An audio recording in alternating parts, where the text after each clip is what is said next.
বিসমিল্লাহির রহমানির রহিম। আসসালামু আলাইকুম প্রিয় দেশবাসী। আপনারা জানেন বিএনপি চেয়ারপারসন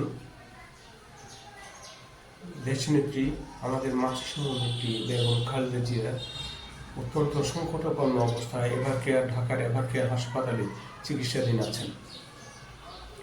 বাংলাদেশি জনগণ পৃথিবীর যেখানেই আছেন সবাই আন্তরিকভাবে কায়মনোবাক্যে তার জন্য প্রার্থনা করে যাচ্ছেন।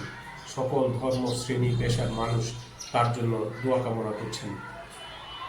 তিনি 1945 সালের 15ই আগস্ট দিনাজপুর জেলা জন্মগ্রহণ করেন। তার বর্তমান বয়স প্রায় 79 বছর। তিনি বয়সজনিত কারণেও তিনি কিছু জটিলতায় ভুগছেন। বর্তমানে তার লেটেস্ট রিপোর্ট হলো যে তার ফুসফুস সংক্রমণ এবং হৃদযন্ত্রের সংক্রমণ এবং তার লিভার সংক্রমণজনিত কারণে তিনি মারাত্মক জটিলতায় ভুগছেন।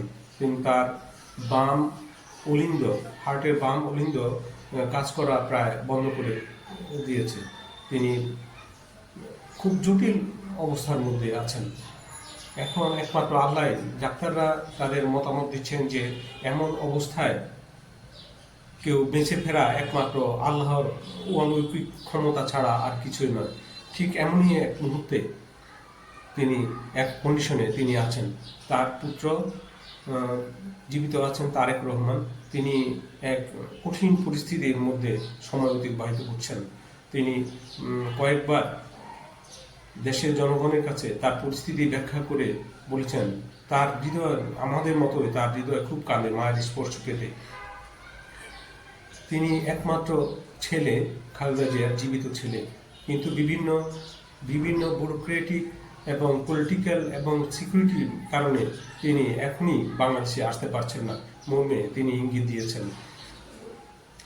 এই অবস্থায় খালেদা জিয়ার আমরা লক্ষ্য করেছি অনেক নির্যাতন, নিপীড়ন, বঞ্চনা এবং শোষণ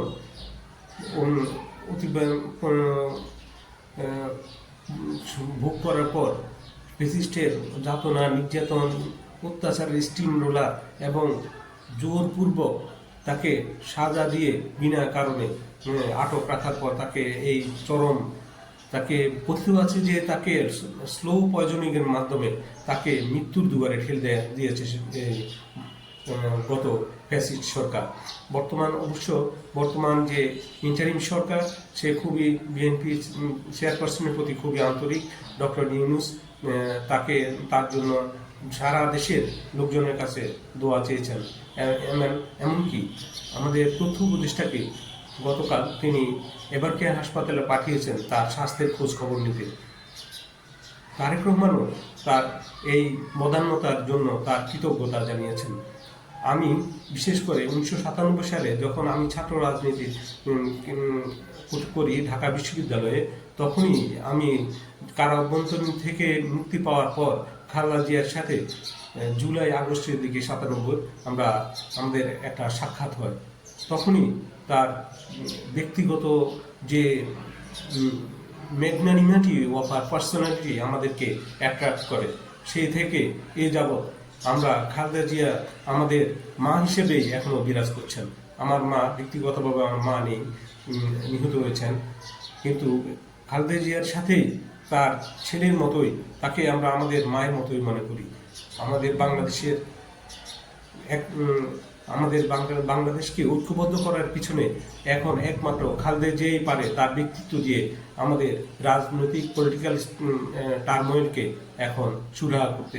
তাই এই বর্তমান পরিস্থিতিতে খালেদা জিয়ার সুস্থ হওয়া খুবই জরুরি বর্তমানে। তাই আপনাদের সকলের কাছে আমাদের করজোড় নিবেদন, আমরা আসুন যে কোনোভাবে ব্যক্তিগত পর্যায়ে তার জন্য দোয়া তাকে রাখি। আসসালামু আলাইকুম, সবাইকে ধন্যবাদ।